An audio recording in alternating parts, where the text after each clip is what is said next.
welcome into a very special edition of the Modelo Blue White Player Show. I'm Aeneas Hawkins. I'm joined by my wonderful co-host Landon Tangwall, and today we are without the legendary Keith Goon-Conlon, which is sad, but it gives an opportunity for a unique kind of vibe, I'd say, today.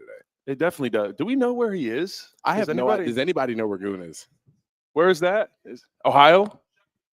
Okay. Sheffield. Okay. Wait, where's I'm pretending like I know where Sheffield is. I have no idea either. Carrie's parents' house, though, is what I'm hearing. Okay.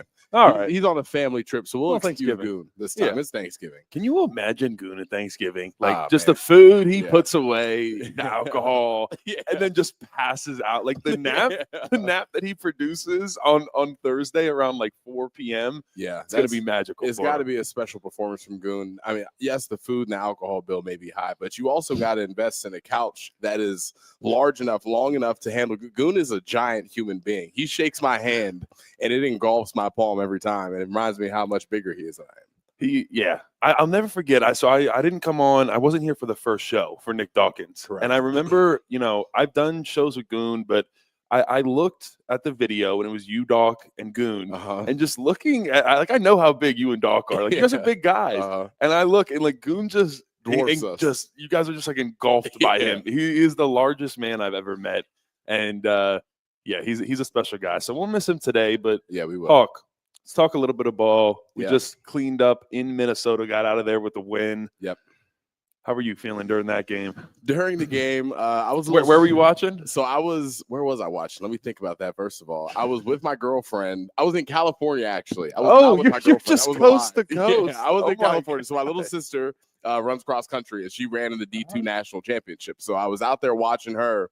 And then that race ended at the perfect time. I pulled my phone out and watched the entire game from my phone. So I definitely was on that emotional roller coaster with everybody. I had a little bit of PTSD because, as you know, in 2019, we went up there in a very similar situation and lost the game. So I understood, obviously, the type of environment that they were going into. It was kind of unanimous among Penn State fans that it was a bit of a trap game, if you will. But again, I'm sure you can relate to this, talking to Penn State players and staff members leading up to the week, there was no trap. They knew exactly what they were walking into. They knew it could be a tough game, and they prepared their tails off, and it was still a great game, Landon. Yeah, that was the Minnesota team was really good. And honestly, they had won 4 straight, and then they lost to Rutgers.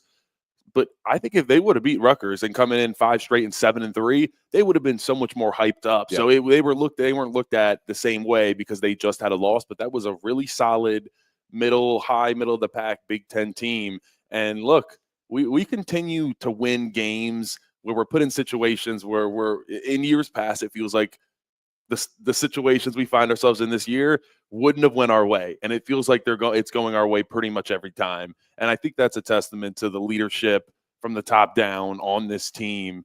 And, guys you've seen it, guys start to follow under that, and they see, okay, I want to get along in this. But I think overall it was just a gritty win. And you got stuff that happens. I mean, like responding to that happening right before halftime where you think it's going to be tied and then you end up being down by 3. Yeah. They get ball first. It's not a great situation to be in, but they responded well. And like Drew Aller too. Yeah, and Drew Aller, like you said, I mean, everybody saw the clip on social media, I'm sure, at this point, of Coach Franklin in Drew Aller's ear after that situation unfolded. Drew lets out a nice loud scream. Deny tries to grab him. He keeps going. Drew was fired up. But then again, you see him right after go up to Drew on the bench and have a conversation with him. And, even if you're Drew Aller, it's important as a head coach to be able to reel your guys in when the moment starts to become too big. Remind them again that they're well prepared for these moments. When the adversity does hit, you brought up a few good points. Good football teams find ways to win. It's the Big Ten. Week in and week out, you're going to get tested. And there are teams like Minnesota out there who are looking to knock you off that throne. But Penn State football, again, you mentioned before, we would have lost 2 or 3 of these games already in years that I was a part of that football team. And this team is resilient. Drew Aller, it starts with him. You got to give him credit if you're a Penn State football fan for the way that he's played. He's like any other quarterback that's ever existed. Some balls you look at and you say, that's not a great ball. But he is not a guy who puts his offense in a position to cost themselves the game. He's not making those huge mistakes. He's able to stretch the ball down the field, and he's doing everything that needs to be done to keep Penn State in a position to go win the game, which is what you want to see out of your quarterback. And the last thing I want to say is this. As you know, Coach Franklin has caught plenty of heat over the years for situational awareness and how he's operated in times of trouble, in times of adversity. And we've had plenty of times on this show and shows all across Penn State football coverage where we harp on the negatives. You got to give him credit this time. He did a lot of things that put Penn State football in a position to win the game. You see the defense having some struggles, not playing up to the elite standard that they have played all year long, and making the decision to say, you know, we're going to end this game on our terms. We want the football. And to make that decision to fake the punt on 4th down, we ironically have Dominic in here today who had a crucial block on the play. But to make that call right there, again, you got to give Coach Franklin his flowers in that moment. Yeah, I want to go back when you talking about Drew Aller was on the sideline. And there's no worse feeling when, like, you talked about the Nye, like, grabbed him and he, like, kind of just kept going. When you try to, like, calm a guy down and they just don't go for it. They're just like, get off me. And then you kind of just stand there because you can't do anything. No. It's not like I'm going to, like, fight him. Like, I was just trying to calm him down a little bit.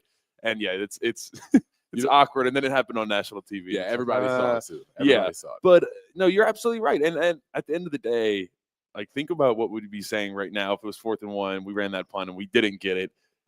The world is basically over in State College. That's what it would feel like. Yeah. And so, you know, obviously it went our way. And it was probably the most gutsy call I can remember in a long time. And we're going to talk to the guy that made the call here in a minute, Dom Rulli. I'm excited to hear. And as you know, we were on that shield together, Landon. You and I spent plenty of time doing what Dominic Rulli is doing now. And I'll tell you, there is a lot more thinking that takes place from those 3 guys in that shield than people may realize. A lot of checks that you have to make up front, depending on the look that you get. It's not an easy thing to do. I can remember the first time that they put me on shield in a scrimmage. We were in Beaver Stadium, and at practice, you know, you can see where the play clock is because you're in there every day. We go to Beaver Stadium. I had worked my way up to the 2s with the shield. I'm feeling good about myself. And we go into a situation where we got to get the ball off, and I'm supposed to give the call, and I could not find the play clock to save my life. And I panicked. My point in saying that is it is strenuous up there. We're not even talking about the physical nature of it, standing there and kind of absorbing some of those hits. Yeah, Minnesota, they came to play. Like, at the end of the day, up front, on both sides, that they were a really solid team. So it was good. And no, I remember playing when I first got put in at Shield, dude. Like, you just set the scene for people that don't know what the Shield is. Those are the guys that stand about 5 yards in front of the punter, and they have to stand there, and you basically don't move, and then you get punished. Like, you have someone running full speed that's a 250-pound DN, could be like a linebacker, just trying to take your head off, and you have to stand there and take it. So it's not good for the shoulders. And then you got a coach telling you, hey, make sure you punch at a guy coming full speed, and then we know you got to give the good old fashioned, like, forearm shiver. That's my favorite line from Coach Bowen, who used to run the Shield meetings. He used to say, "Be the hammer, not the nail." And let me tell you something. It's a good concept. This isn't a Rocky movie. My feet are standing still, and this guy's running 6 yards at my face, and he's on a scholarship too. And it makes it tough. But again, like you said, it's one of the toughest jobs in football, and you got to give credit to those guys. One thing I want to give a little insight to Coach Franklin here. I'm sure he still does this to this day, but he used to take clips from the games if he didn't feel like the big guys on the Shield were running down the field as fast as they could, and he would slow-mo and rewind and press play on PJ Musford, 340 pounds, who was exhausted trying to run down the football field, and would ask if we felt like we were faster than that and if we had more in the tank. So that's a little Coach Franklin sidebar there. That was a little traumatic. That's a good one. I'll know, because a lot of times after, say, a long drive, it's 10 plays. And at the time I was playing at guard and I was starting at PP because I think Dog had gotten injured. And so it's like 10 plays and we punt, and it was not good. The punt returner broke it open. we corralled him after like 30 yards. And let's just say I didn't give the best effort. I was a little tired, and I'm an offensive lineman trying to track down a wide receiver.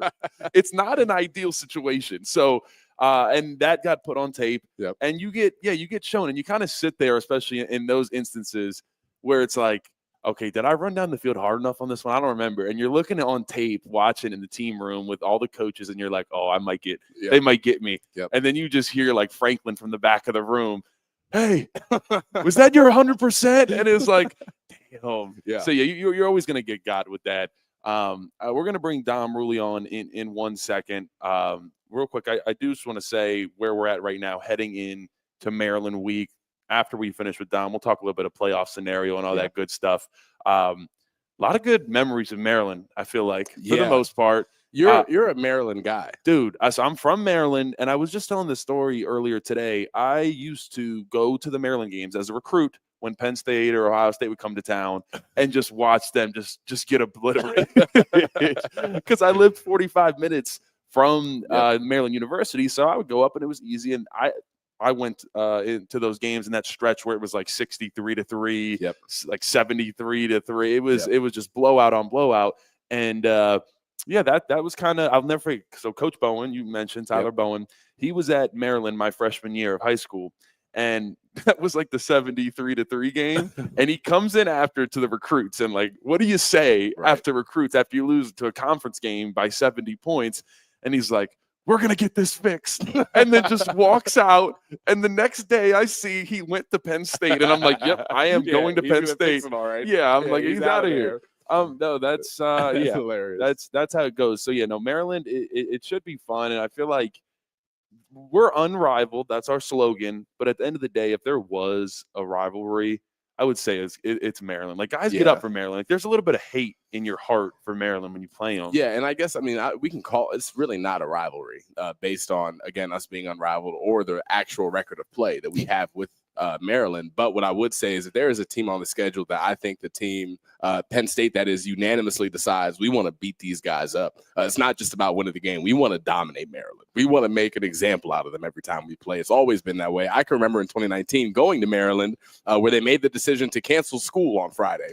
Let everybody have the day off and prepare for this football game. Everybody's going to need their energy. And they did not score a single point. It was 59-0. Jahan Dotson had as many yards as he decided he wanted.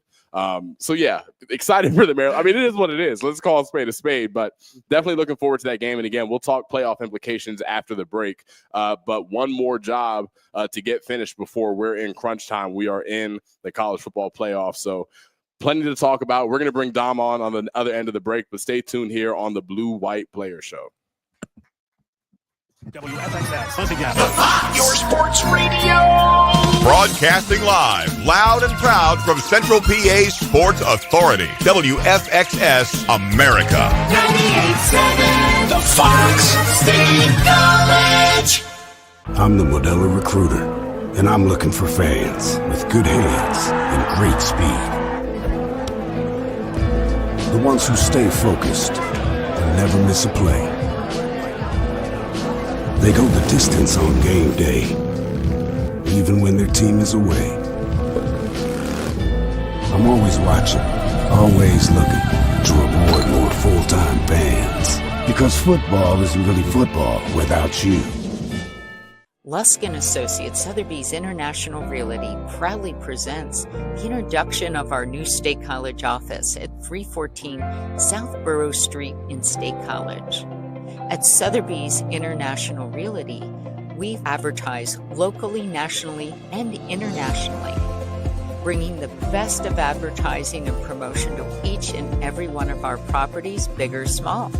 Call now. A lot has changed about State College. One thing that hasn't is W.C. Clark's Coffee Roasters on 234 East Calder Way. 30 different varieties of specialty coffee beans sourced from over 25 countries and roasted with love each morning in Happy Valley for over 45 years. They'll ship their fresh roasted coffee from their doorstep to yours. Order online at statecollegecoffee.com. That's statecollegecoffee.com. The Center Hall Farm Store has been serving Center County and beyond for well over a half century. A small family business, the Center Hall Farm Store specializes in animal nutrition and manufactures its feed fresh using local ingredients. Get the best in horse, cow, pig, chicken, and bird feeds. If you're not already a customer, stop in and see why so many of your neighbors are. The Center Hall Farm Store at 110 West Allison Street in Center Hall, or call us at 814-364-1393. Two of the top names in local printing have combined to serve you better. King Printing of State College has merged with theprinters.com, forming one of the 400 largest printers in America. Combining traditional offset printing and digital workflow techniques, theprinters.com can print, assemble, package, and ship to anywhere in the world, all with the same high quality customers have known and trusted for over 50 years. Buy local and save. Get started today at theprinters.com. With a Timber Kids savings account, you can start to save money, earn prizes, and teach your kids the value of savings. It's easy as 1, 2, 3. Building futures is what we do at TFCU. You really need to belong to a credit union. You belong at TFCU, Timberland Federal Credit Union, a credit union you can grow with. You're tuned in to the Modelo Blue and White Players Show with Keith Goon Conlon, Aeneas Hawkins, and Landon Tengwall. Broadcasting live from the 19th hole at the Penn State Golf Courses every Monday at 6 p.m. all season long. Special thanks to this season's sponsors of the Players Show: Modelo Especial Beer, Lusk & Associates, Sotheby's International Realty, Turner Construction, Austin and Pam Schanfelter, Chris and Lisa Heydrich, Marco Rivera, and Sherry Lane. Now back to more of the Modelo Blue and White Players Show. Welcome back into the Modelo Blue White Players Show here at Penn State Golf Courses. We are now joined by Penn State offensive lineman Dom Rulli. Dom, thanks for coming on, brother. Appreciate having me. My God. Thank you. Absolutely. How good game on Saturday? How you feeling? How's the team morale, all that stuff after a tight win? Talk to me about how's the locker room doing? You know, it was a great win. Locker room is, immediately after away games, wins, definitely in the Big Ten. I mean, both of you have been a part of them. There's something special about that, definitely going on the road, being undefeated on the road. It was an awesome experience. And the boys are ready for Maryland. One more in Beaver. And let's get ready for what's ahead. Yeah, I got to get right into it and ask. Everybody wants to talk about it. The fake punt. It was the call easily, I think, of the year at this point. And it was 4th and 1, and we were right around our own 30-yard line. You come up, walk me through. Don't give us all the details. We don't want to give too many keys to other teams, but walk me through it, kind of the process of what went on that 4th and 1 fake punt. 5 minutes or so, 4 minutes left in the game. I get the call. It's basically a 2-call play. And it's a numbers game. So if I see what I like, I can call it. I can check into it. If I don't see it, I can check into our regular punt play. And in the huddle on the way out there, I was praying. I was like, please give it to me. We haven't ran it all year. Called it many times. Actually, Cooper and I shared a little thing right when I broke the huddle. I literally said, thank God, or yes. And then I checked into it. But it was awesome. Finally getting the look. We've practiced many times. Every Friday night we would run it 5, 6, 7 times before. But it was an awesome experience. Finally getting the numbers. Yeah, it was perfectly executed by everybody. Yeah. Truly, you watch it over and over. You can watch every single guy out there on the field, and it was like, wow, that was a great block. Yep. So, great job by you guys. And dude, that play has been in. If you remember, we did the direct snap to PJ Mustipher. And he was the one that took that instead of Luke Reynolds. Imagine PJ Mustipher rumbling down the field. That's how long that play has been in. So we called it one time and one time only. Obviously, Luke is a far better athlete in terms of running the football than PJ Mustipher ever was. This is the second time we've talked about PJ on the show, but I forget who we ran it against. But it went in. It was 4th and 1, similar situation. It was a direct snap to PJ, and he got stuffed. Didn't gain 6 inches on the play. And then you get on Twitter after the game, and Penn State Nation is erupting. Why are we handing it to PJ in this situation? What is going on? I think we ended up losing that game as well. So I'm glad to see after that the coaches made the adjustment to get a guy like Luke the football. And I want to ask you talk about what went into it pre-snap, obviously all the practice that you did beforehand on the play. But talk to me about what the response was like when you got back to the sideline. How fired up were guys? Oh, man. Some guys weren't even watching. Some guys probably had no idea we were calling it. But definitely some of the special teams guys, they see my mannerisms. They kind of see how I go about definitely with a play like that. And definitely Blaze Kashminik, he's one of my guys. He was watching the sidelines, and he's like, as soon as I didn't hit one of my checks, he said it was go time. He was so excited. But when I got to the sidelines, nobody really knew who to celebrate. It was mainly towards Luke, of course, because that was a great run. But Coach Lustig came to me immediately, Coach Bruno. They hugged me. They're like, outstanding job, whatnot. But I mean, everybody was pumped. Everybody was so excited. But we still had more work to do after that. So we had to get 2 more first downs. Yeah. Grinded it out. Yep. Yeah. 3 fourth down conversions. Can we talk about like every time you guys have been in a tough situation all year? West Virginia stuffed in the locker room, Bowling Green down some points, USC, now Minnesota. You guys always fight back. What can you say about the leadership of this Penn State football team?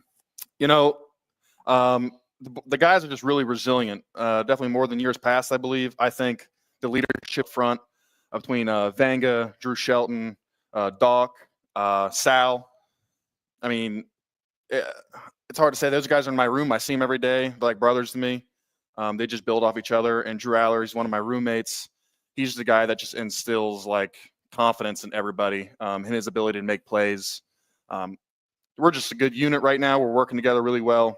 Everybody's just clicking. We're just happy to come away with that win. It's really impressive. And this is just coming from a guy who has been there since 2018 and obviously followed along even as a recruit earlier than that. The way that offensive line room has shifted over the last 6 years. I mean, the leadership that you have at every single position. You named off like 6 guys who show up every day and are good leaders for the room and demand everybody else to be better. And a guy that, you know, in my opinion, is almost solely responsible for the rebuild that's happened in that room is Coach Troutwine. Absolutely. So talk to me about what you see from him on a day-to-day basis, what he has meant in your career and your development, because, again, I think he's played a pivotal role in helping Penn State football go from point A to point B over the last few years. Yeah, so starting off, Coach Trout was one of the main reasons why I came to Penn State. He gave me a phone call when I was originally still a walk-on committed to West Virginia. He got me to come on my visit there. But he's one of the hardest working guys in the facility. The notes that we get, the meetings we have, the tests on Fridays. I mean, you remember those. Some extra tests on Tuesday now, too. Oh, yeah. Yeah. Coach Trout has you ready. You best believe. Absolutely. He's talked about being prepared, and his quotes about being prepared. It's all about being ready for the moment you're in. And so nothing's like you're not what the word is. Nothing surprises you, basically. Yep. Yeah, I can remember Nick Dawkins coming home to the yards when he was just young Nick Dawkins, not a starter, not even playing, but he was traveling. And he'd come home and slam the Phil Troutwine test on the kitchen counter. It'd be like a book. I'm talking about every situation that you could possibly imagine. Coach Troutwine has his guys prepared for. I want to ask you a little bit about your journey to Penn State. You mentioned being committed as a walk-on at another university, ultimately choosing Penn State. But take us through that time in high school and what ultimately led you to these grounds of State College, Pennsylvania. Yeah, so I had a pretty different high school career. I started in Kentucky, probably 45 minutes from where you went to high school.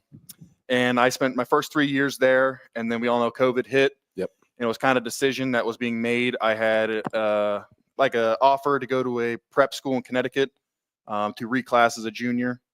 And I was didn't know how the season was going to go, if they're going to cancel it. So I decided to make the move at 16. I moved away to Connecticut, about 800 miles from home. My first year, I didn't have any football. They canceled the season, just practice, whatnot. School, academics were hard. And then my senior year, just got after it. 16 camps going into my senior year, just going around camp circuits. Really didn't get the looks I wanted. Got some Ivy League schools, but that's not the football I really wanted. And then I played my season, and lucky enough, former coach Stacy Collins shows up to Taft one day, the school I went to, and I was actually talking to a football coach from Kentucky who I knew, and he was like, "Who are you?"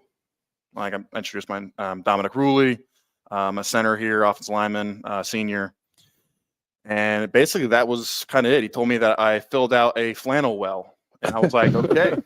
And I'm going to head back. College. That sounds like something you'd say. And I was like, awesome. So I went back to class, and literally like 20 minutes later, Coach Whitley, my head coach at Taft, was like, come back. When calls me, he sends out this preferred walk-on spot, which is a dream come true. My dad grew up in Erie. I've always been a Penn State fan. And basically kind of wrote the book. Decommitted from West Virginia, committed to Penn State. And 3 years later, here I am sitting in this seat. So, well, let me ask you this. I'm always curious because, you know, that run-on spot is a grind. And everything that those guys do, number one, it earns the respect of their teammates and their peers really quickly. But it is a position where respect is earned, and you have to go out and get it every single day. So talk to me. Obviously, you're a guy that's done that. The guys in the locker room speak highly of you. Coaches speak highly of you. What was that process like going out and earning that respect? Oh, I mean, it's hard when you come in with zero expectations, and people around you have no expectations for you, let alone know you. It's difficult. My first year, I lost a bunch of weight, kind of didn't know my role on the team, didn't know if I was liked with the other guys. So it was kind of just put my head down, go to practice, focus on my weight, my eating, and development. And then I eventually got my role on field goal last year, which was a huge step. All my roommates with their help last year was Vanga, Drew Shelton, and Drew Aller. Very important guys on our team now, and we're then too, playing alongside with them. That just built confidence in me, and I think it also built confidence in everybody else around me, that guys like them wouldn't associate with somebody if they didn't think we're, better off. So, and then this year, taking the spot from Nick, who's helped me tremendously, Nick Dawkins, just a mentor for me. He knew I had what it takes to be in that position. Like you said earlier, it's a little bit more than what people kind of see on TV. A lot of looks, a lot of different things. So, it's a grind. It's a grind. I love it. I wouldn't wish it go any other way. Keep on working. Would you say you obviously go against some really good defensive tackles and defensive ends in practice? What are those battles like against those guys? My freshman year, I was face to face with PJ every day. 3 times now. PJ Mustard. I love PJ. A lot of plugs for makes me PJ happy. Mustard. Yeah. PJ, since I've got here, Zane, Yeah. Devon. Past year has been Alonzo Ford. Yep. Probably missing a few. Keziah. Yeah. Hakeem. Yeah. A lot of guys. It's I would get whooped day in, day out. But honestly, it got me better. Definitely, it's a nice little confidence boost when you do well and somebody comes subs you out and they point like, "Hey, you're coming back in."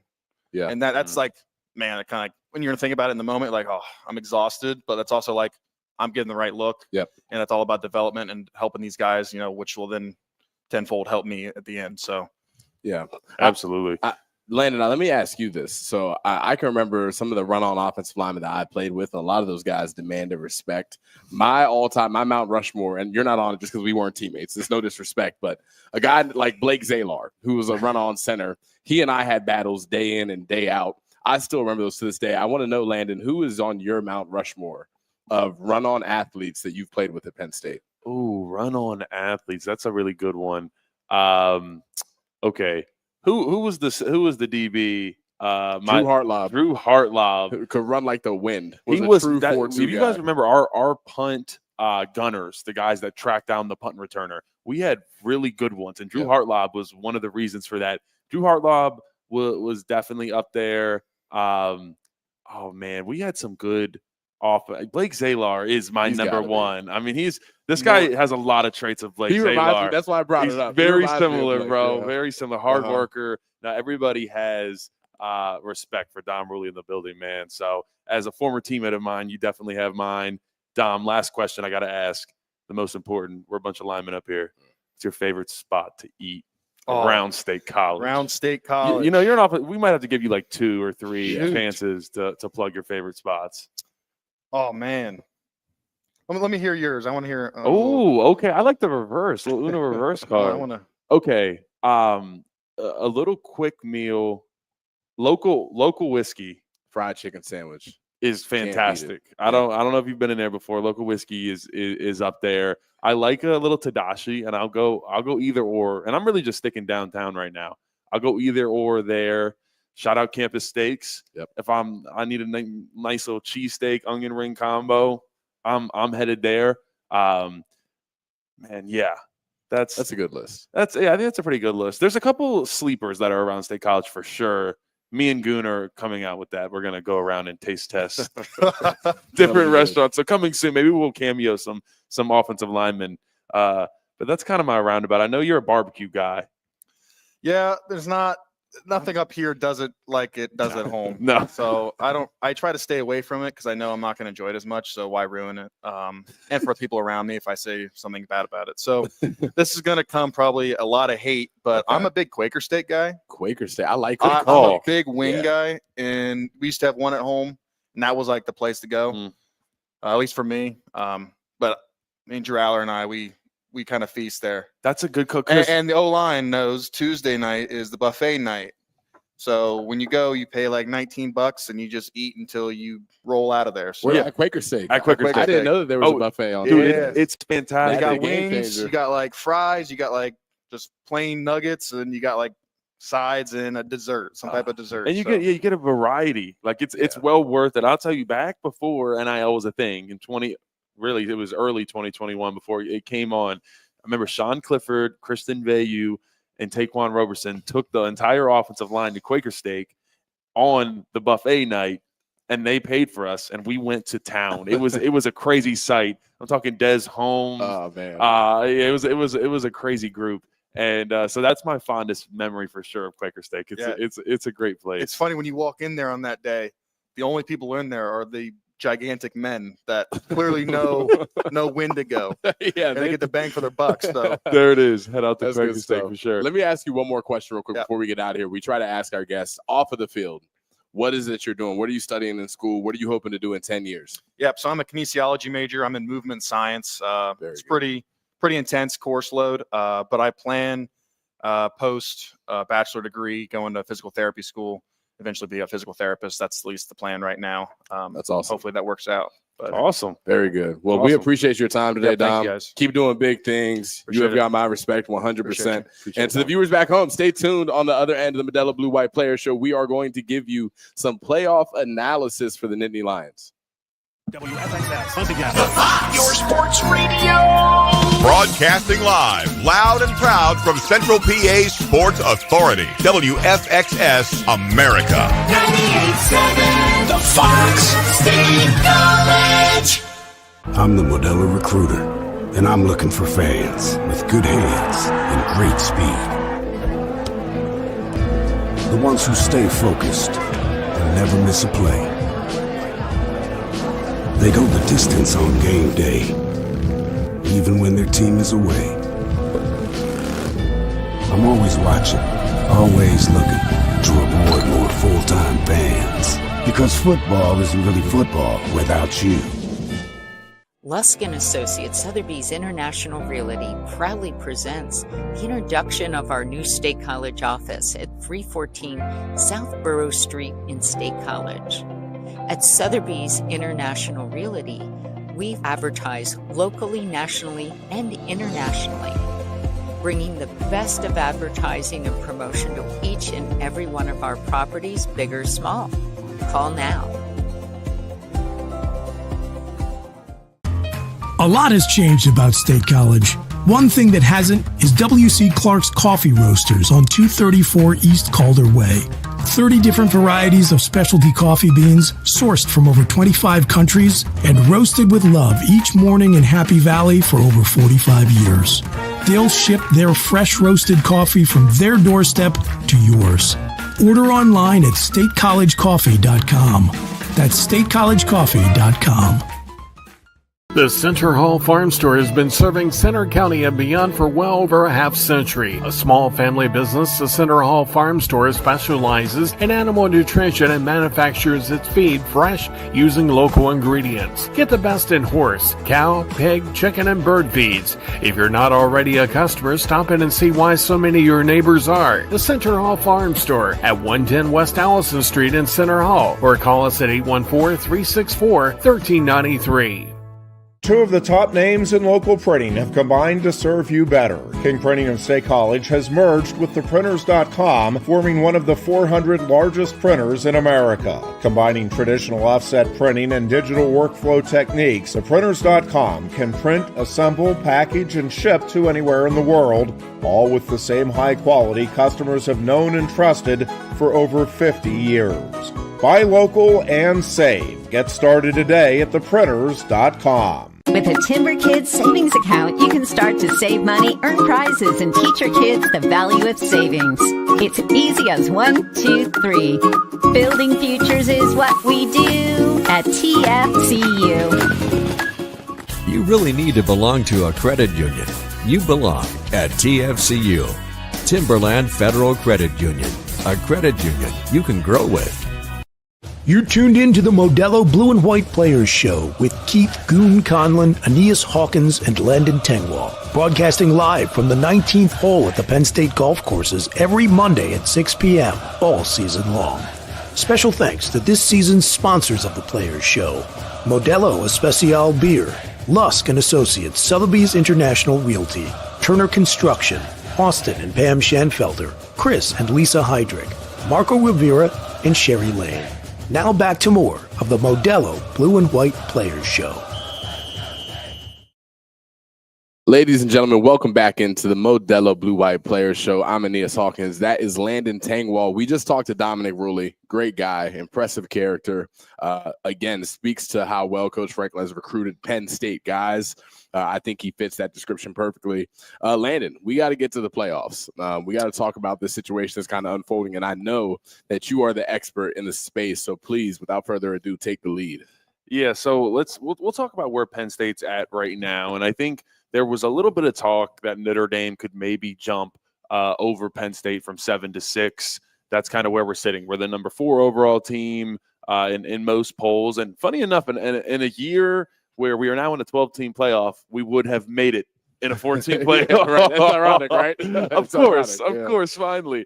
But so where we sit right now, we're looking at the 6th seed. As long as we take care of things with Maryland, and we have a fairly convincing win, I think we're in a good place there. And so what that means is if you're the 6th seed, you're playing the number 11 seed, which that's the kind of the fun part about the college football playoffs. We are 1 week away, and we don't have any clue who could play who. Are there any projections for who might be in that seed? Could be a little Clemson. Okay. Let's see. There's a couple. It could be. I'm trying to think. There's a couple other teams. Like Boise State has moved around, but now because the Big 12 champion is so bad, essentially, whether whoever it is, BYU or there's a couple other teams, SMU kind of in contention for it. Boise State, who is in the Mountain West, which is a group of 5 that's not inside the Power 4, the top 4 conferences, are actually going to be the number 4 seed. So we'll get into it. It really is the most makes no sense in my head. The most confusing thing ever. The top 4 seeds, 1 through 4, are the highest conference winners. Fair. Highest rated conference winners. So if the guy who wins the team that wins the Big 12 isn't thought of as very good, and it's like that team ain't very good, and Boise State has a Heisman candidate on it, and Ashton Genty, and you're playing really well. They have 1 loss, and it's only to Oregon, who's the number 1 team in America. Well, there's a good conversation that, hey, they might be better than that weak Big 12 winner. Correct. So a lot of moving pieces, and like I said, it could be an SEC, it could be a Clemson that we have come to town, but at the end of the day, it's looking like we have a home playoff game. Yeah, and how amazing is that? A home playoff game. Now, again, we talked about this last week, so I don't want to spend too much time here, but I still think it's crazy that the Letterman status all of a sudden evaporates in the thin air when it comes to playoff time. So we'll get that addressed next season. But I do think it'd be really cool if we got an SEC team in Beaver Stadium. I think, again, you want Penn State in the playoffs. It's a part of the reason you go to 12 teams. Obviously, it's no hidden fact that Penn State football brings a certain amount of visibility to the game, and to give them the biggest match possible is going to be something that they look to do if there's an opportunity. I've heard Tennessee's name get thrown around. I've heard who else did I just hear? Who's the other team from the SEC everybody keeps throwing around? Why am I blanking now? There's Georgia. Georgia is the other one down here. So yeah. I mean, imagine a Penn State-Georgia matchup in Beaver Stadium. And again, I hate to say this, which should be obvious, but playing in the cold in Beaver Stadium in December is a superpower if an SEC team is to come around. It is. It's going to be an interesting weekend. Graduation is that weekend too. I would know. I'm going to be graduating. Congratulations, Landon Tengwall. Thank you very much. So I can't imagine home football playoff weekends. The hotels, they do 2-night minimums, right? Yeah. So imagine all the parents going to get their hotels, come see their child graduate, and they're just looking at these outrageous $6,000. Yeah, it's gonna be. It's gonna be crazy. It's they could have thought through that a little bit better. Yeah, it would seem like. Probably should have moved it around, but Christmas in the way. It's a tough time of year to be moving things around. Listen, but hey, Penn State football. It's It's going to be fun. I think it'll be good for everybody. And you know, you were here for Ohio State, Penn State, right? Yes. This year. Yes. And you felt it in the air. Yes. It was like, okay, it's electric. You're walking around, you feel the vibe floating. And then we came back to the whiteout against Washington, and it was cool, but you didn't have that same vibe. You could tell all of the Nation is a little deflated after the loss to Ohio State, understandably, but we got everything in front of us. And I mean, I would even argue you're kind of on a better path if you're not in the Big Ten championship, if you're Penn State. And just to be clear where we sit, because of tiebreakers, if Michigan can beat Ohio State this weekend, big if, Michigan is not very good this year, big if, we would go to the Big Ten championship and play Oregon, because us and Indiana would both have one loss. And who knows why? There's a million tiebreakers as to why, but we have tiebreaker over Indiana. So let me ask you this, to the viewers back home who may not understand why you would rather Penn State have that week off of playing in a game. Please explain to the fans what your thinking is on that. Well, first off, I think the playoff committee has said they're going to try not to punish teams for losing in their title game, because we've seen that. We've seen teams in the 14 playoff that would have been in, but they had to play in their conference game. Then they lose, then they're out of the top 4. So they came out and said, we're going to try not to. Right. I don't believe that. Whatever that means. I don't believe that, because anytime there's rankings, recency loss bias is a thing. It's 100%. A thing. Because you think about it right now, they're talking about, like, it was real talks in the media saying that Notre Dame was maybe going to jump Penn State. We'll see. The rankings come out for tomorrow night for the college football playoffs. I don't think they will. But nonetheless, it's still it's interesting to watch, because Notre Dame lost to a MAC team, a bad MAC team, Northern Illinois University on, like, I think it was week 2. Yep. And so that is now, and now they've crushed everybody. They've been wiping people out, but now it's like, okay, our losses to the number 2, 3 team in probably number 2 team in America. And they lost to a MAC team, and you want to put them over us? So I think that just goes to show how big recency loss bias really is. So I think, number one, if you're Penn State, if you go to that Big Ten championship, that's a week off where your body is not resting. And let me tell you, at this point in the year, I think we can both say you don't feel good. No. When people ask, are you healthy? Nobody on the Penn State roster. They'll chuckle. There'll be a laugh that comes out first, and then they'll either tell you the truth or they're going to lie to you about how their bodies feel. But at this point in the year, nobody feels good. Maybe like the kicker, punter. Yeah. That's about it. This is around the time of year where guys like us, guys like Goon, start really despising the specialists a little bit at practice, because you're watching them run around and laugh with the coach's kids, playing catch. You're watching them stretch and play hopscotch. And guys like me and Landon are headbutting 72 times in a row.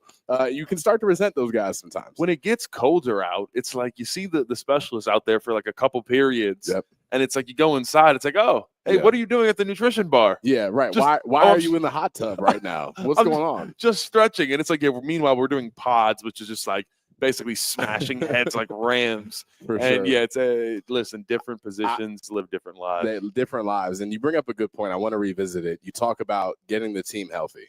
And we already know it came out today in Coach Franklin's press conference that Anthony Donko is experiencing a long-term injury potentially. Alonzo Ford unfortunately goes down, and Alonzo, let's keep it real, was playing at a really high level, was playing as well as Zane Durant was, and that's a huge loss, especially when you consider the fact that Akeem Beamon is no longer on the roster. So you mentioned getting guys healthy and keeping that team intact. Another guy, Tyrese Mills, dealing with an injury as well. So how important is it, Landon, to get this team as close to full strength as possible? And then I'll ask you on the offensive line, who might we see step up in this kind of situation? Yeah, I think first off on that defensive line, it obviously hurts now. You're down. I think the deepest position, honestly, on the team might have been defensive tackle for Penn State to start the year. And we lost 2. And Alonzo Ford, especially in the run game, was playing. I mean, when we had him and Zane out there, it was hard to run on this Penn State defensive front, getting close to 9-10 tackles for loss a game. I mean, that's making sure that, let's say, the offense runs 55, 60 plays, 10 of those are negative. That's a big impact. So to lose that, it hurts. And you got to obviously have guys make up for that. Thank God we have Abdul Carter, denied Dennis Sutton. So we have some playmakers. And I think Tony Rojas just played his best game of the year with a sack and a TFL, was starting to really move around and looked like someone that was playing a lot of superhero football, which is when a young guy's really athletic, that happens. And they want to go make the play, and sometimes they'll jump out of their gap. But he's playing some sound football this past weekend. And so everybody kind of starting to mesh together. That is what you need heading into the playoffs. You have to be clicking.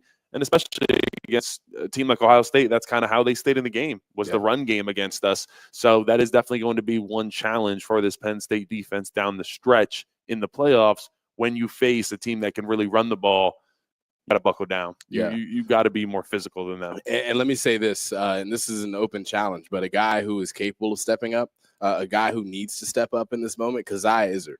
Who has waited patiently for a time like this where he's going to have to play significantly more reps. As you know, he's a Maryland guy. He is fully capable of being that and finally has the opportunity to kind of show that. And let me ask you again, the offensive line position, losing a tackle, get names that I hear thrown around. Nolan Rucci, obviously, who we've had on the show, friend of the Blue White Player Show. Also, JB Nelson. Who are these guys that you think are going to have to step up and fill in that role? Yeah, shout out Keziah Izzard first. We actually went to high school together. My freshman year, we were at Pilati with Blake Corum, Michigan running back who's now in the NFL. Yeah. And I've known Keziah for a long time, so he a good opportunity in front of himself at defensive tackle. As far as the offensive line, it looks like it's going to be Nolan Rucci, but I know that JB Nelson is a guy that they can play pretty much everywhere, guards, all tackle positions. So he's pretty dynamic. So I think there could be a little bit of rotation.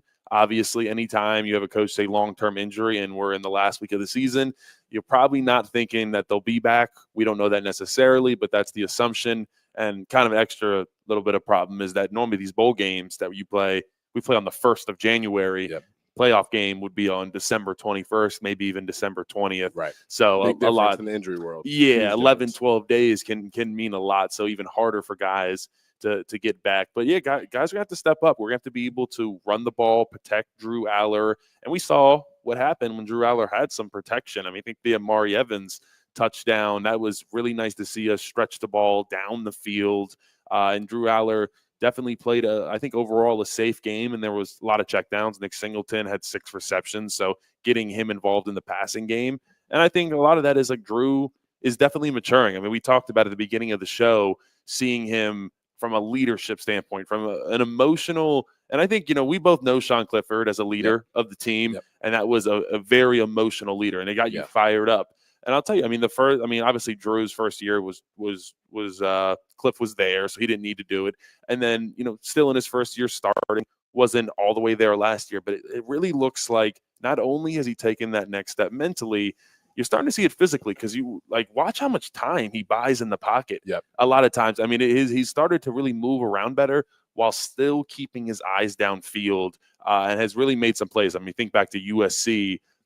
That would have been a surefire sack last year, I think, on that 4th and 10, and moves around, finds Julian Fleming. And then same thing on 4th and, 2 to find Tyler Warren. That was the last read. I mean, he ran around and then finally found Tyler Warren. Tyler went down. And shout out Tyler Warren, also friend of the show here. We had him on early in the year, right after his Bowling Green game, where he set the initial record. It was like 146 yards. Little did we know he'd do that like 3 more times this year. But yeah, shout out to him. He actually would have been the touchdown leader for tight ends. I think all time basically receiving touchdowns. Yep. He decided to go down to smart play, make sure don't mess anything up. Yep. So I would expect them to make sure he gets that touchdown next week to be an all-time leader in touchdowns. And how cool on Senior Day. It would be really cool. It's the perfect. We gotta smash Maryland. Yeah, they will. I didn't tell this in the first. We're talking to Maryland. So I'm from Maryland, and in 2020, I know you were a part of the Penn State roster, Aeneas. Yeah, I was. And I was. It was COVID. It doesn't really count. Maryland came to town, and it was beat the brakes off of us. It was rough. I'll be honest. That was a sad day in Penn State football history. Obviously, starting off 0-5 is not what you want to do, and all those games hurt, especially when you're Penn State football. But the Maryland game, the Maryland game at Beaver Stadium, that was the moment where we kind of all were in the locker room. We're like, okay. The season needs to be over. Can I just ask, I got to get too far into it, but what was it like being a part of a team where it's like, and there were so many outside circumstances just pressing in on the season, but what was it like to be a part of a team where it was like, okay, our season's done, like a couple weeks into the season. It wasn't good, man. I tell this story going in on Sundays after the game for corrections week after week, and it's just another loss and another loss. With gospel music playing. The gospel music's playing in the background. And you're 0-5. And it's tough when you're a part of that to enjoy yourself. And then again, you bring up COVID. So people don't know this. Half of the football team stayed in the Nittany Lion Inn during COVID because they wanted to get guys separated from their roommates to eliminate some of the risk of other people getting sick, right? So I was one of the guys that went to the Nittany Lion Inn. So my day consisted of Zoom class all day long, going to Lash, we're 0-4, we're 0-5, going to practice, coming directly back to the hotel and not seeing a soul outside of the football program. So everybody in my life at 0-5 is miserable. So how do you think that affects you when you're not talking to other people outside of that one reality of losing over and over again and getting clowned on Twitter? Not a fun year, Landon, as you may imagine. No. I remember watching it just like raging because I was like talking a lot of trash. I was already committed to Penn State. Yep. And so to take me into my story, later that week, I get a FaceTime call from Mike Loxley, head coach for Maryland. And they're still trying to recruit me, trying to get me to come. And I'm dead set on Penn State. I was always going to go there. But I answer the call, and it's him and Tulia Tagovailoa. There you go. And he shows me the film on the screen, and he's like, I just wanted to call you, show you us beating their behinds. Okay. It was the Penn State Maryland tape on, and it was basically like flexing to me. So that was his recruitment pitch, I guess. It didn't work very well. And it hasn't worked well for him since, as Maryland is bottom of the Big Ten. Only Purdue is worse. And we saw what that was like. Can I say this too? And I may get in trouble for saying this, and he's going to deny it adamantly if you ask him. But Coach Franklin was on the staff of Maryland, and he can act like every week is 1-0 and is all of equal importance. And to an extent it is.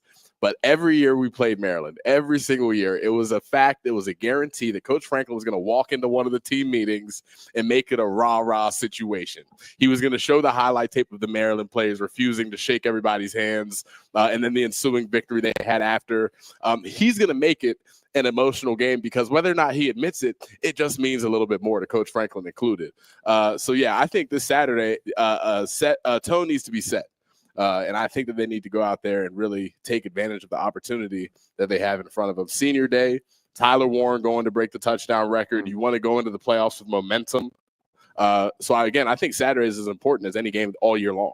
Yeah, it is. And like you said, it means a little bit more to a lot of guys. We got like 20 guys every year on the team from Maryland. And those guys, they want to win. And like I said, there's a little extra just hate in that rivalry. I don't know. Maybe it's because I'm from Maryland.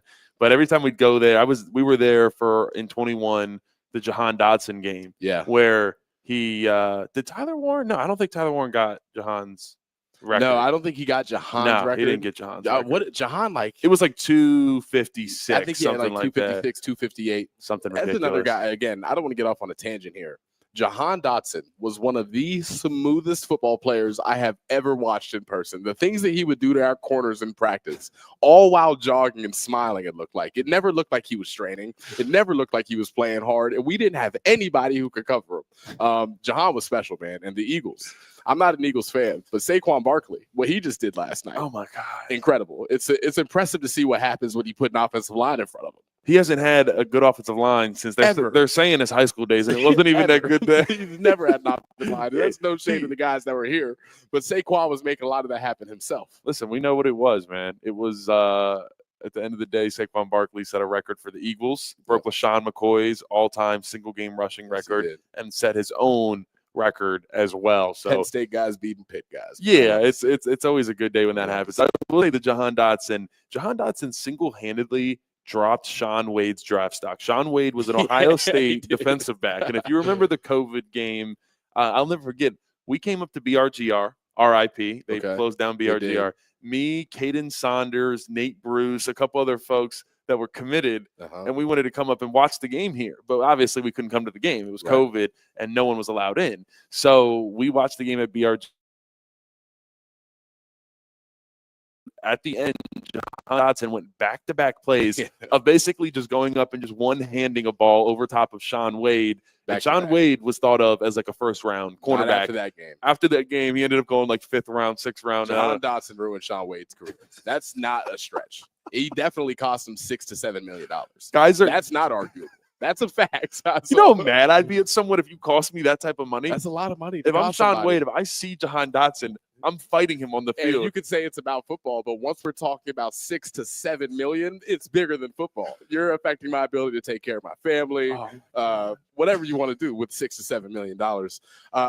Lastly, Landon, we got to get to the break. I don't even know what time it is. We might be at the end of the show at this point. We still got a few minutes. I want to go ahead. No, I'm just saying we're just sitting here naming players we played with that are we're just like reminiscing of guys we played with that were good. That's all. I don't know why we're at no. This topic. Goon will tell you that's essentially like what retired life is about. Yeah, I mean, just hitting up the boys. The amount of stories. I mean, yeah, and actually, we'll do a little bit, and I do this. I call it Nittany Lions in the NFL, where we kind of just talk about some of the guys in the league and just update the fans. But I mean, overall, I think everybody's doing well. Olu Fashion, who's starting to play some right tackle. For the Jets, because right now they have Tyron Smith at left tackle, who is like 37 years old, but he is one of the greatest left tackles of all time for the Cowboys. He protected Tony Romo, Dak Prescott, and so they're kind of it's good. They ease Olu in where he didn't have to play right away. Yeah, and then you think it's kind of similar to when you're a freshman, when you're a rookie. If you don't have to get thrown to the wolves and just thrown out there, it's better if you don't. So Olu's been eased into it. It's starting to get some real playing time there in New York. And can I speak on that real quick? My best friend in the world, I've been friends with him for 10 years, is a practice squad tight end for the New York Jets. His name is Brendan Bates. He played some games on the active roster. And he shared the story with me, and he shared it because when Olu got drafted, I told Brendan, I'm like, this kid is going to be a future All-Pro. He is a killer. It's guaranteed. I have no doubt what Olu's going to be. And, Brendan gives me we'll see the NFL, blah, blah, blah, blah, blah. Yeah. Olu, so they had somebody get hurt, and basically they needed a guard. So in the offensive team meeting with the New York Jets, Olu had taken a couple practices at guard and was dominating Quinnen Williams, like was whooping guys at practice. And Coach Salah in front of the team pauses it and is like, Olu, when's the last time you played guard? How long has it been? And Olu's like, I have never played guard a day in my life before you guys put me there. And it's just out there dominating Pro Bowlers. No problem at all. So he's doing fine in the NFL. He's doing real well. Yeah, absolutely. He's gonna be a long time tackle for the Jets. And then Chop Robinson, he's really coming on hot in his last 4 games, 3.5 sacks. Love to see him get going. And he's one of those guys. He's starting to figure it out. And it takes a little bit of time. Same thing, offense, defensive line. Adjusting to grown man strength, where you're playing with 22-year-old, 23, don't get like guys will be strong, but when you're playing like a 27, 28-year-old that has been in the league for like 5-6 years and they're just at their peak, that's a different type of strength. So Chop has really started to find his way and use his explosiveness, get going there. Theo Johnson is starting to become a big piece of the New York Giants offense. Yeah. I think we'd be big pieces of the New York Giants offense this year. There's not a lot. There's not a lot going on there, but I will tell you, Theo is a bright spot for the Giants right now. And then we got 2 guys down at the Jags with Parker Washington and Brenton Strange, who have both kind of are on and off for the Jags, where they'll have some games where they'll have a bunch of targets. But Brenton Strange, as we know, is a fantastic blocker. He makes his money in the league blocking. He buries some dudes in the dirt. Gave me my first concussion in my football career, Lions Den. Brenton Strange, fresh off had just got there from West Virginia. Like not even ripped up Brenton Strange. Mohawk Brenton. But he was a great blocker then. It was in him. Another guy I want to talk about who people have maybe forgotten about, but Jesse Luketa has found a way to work his way from a special teams or a practice squad kind of guy to now playing considerable minutes on defense. He went and played fullback a lot last year and is TFLing guys left and right now in the NFL. He's playing really well. Adisa Isaac, who's been overcoming a wrist injury, hasn't been in the mix of things. But as I'm sure you saw, Steelers-Ravens, Adisa Isaac comes in there and has a pivotal pass breakup. He's doing some good things. So Odafe Owe. How many sacks did he have? He had 3 sacks and like 3 TFLs and they blew the whistle on his 4th sack. What would have been his 4th sack in the first half. That guy right there has always been that way where maybe he doesn't produce at all for 7 weeks in a row, but then one day he's going to wake up and those legs are going to be fresh and he's going to beat you every single play. got some ball. Pat Freiermuth just signed a 4-year, $40 million contract with the Pittsburgh Steelers. Yeah, living good there, Pat Freiermuth, right and so he's having a good time in that offense there in Pittsburgh. So a lot of guys. I mean, we produce really some great talent for the NFL. I would draft Penn State players at this point. There's no reason not to. They always find a way to ball in the NFL. And thankfully this year, it looks like all that talent is going to result in a playoff appearance for Penn State football. And they're going to have an opportunity to go, hopefully, compete for a title. Listen, I'm excited. It's going to be a good one. We got Maryland coming up. We're going to take care of business. And then we are talking home playoff game. If you wish for that for Christmas, I think it's going to be coming December 21st. So be on the lookout. I think we might do a show before that. Maybe we'll get on a little special guest and we'll have a good time. But we will talk to you sometime in the near future. We appreciate you guys tuning in to the Modelo Blue White Players Show. Peace. That's great stuff. Good stuff. That's great stuff.